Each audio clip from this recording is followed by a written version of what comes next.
అల్లరి నరేష్, కామాక్షి భాస్కర్ల జంటగా రూపొందిన ఈ మూవీ రీసెంట్‌గా థియేటర్‌లోకి వచ్చింది.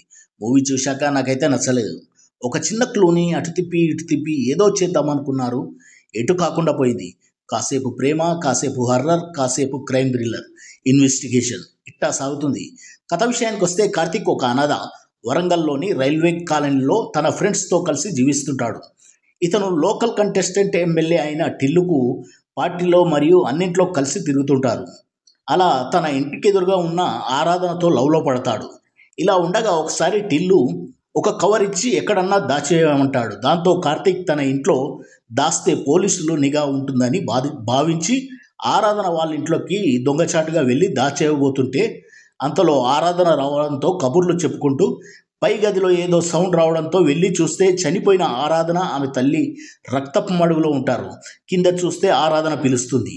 ఈ మిస్టరీని ఎలా ఛేదించారనేది మూవీ చూసి తెలుసుకోవాల్సిందే. పొలిమేర తీసిన నాని కాసరగడ్డ ఈ మూవీ తీశాడు. బట్ ఏ విభాగంలోనూ ఆకట్టుకోలేదు. చివరిలో ఇచ్చిన ట్విస్ట్ కూడా బాలేదు.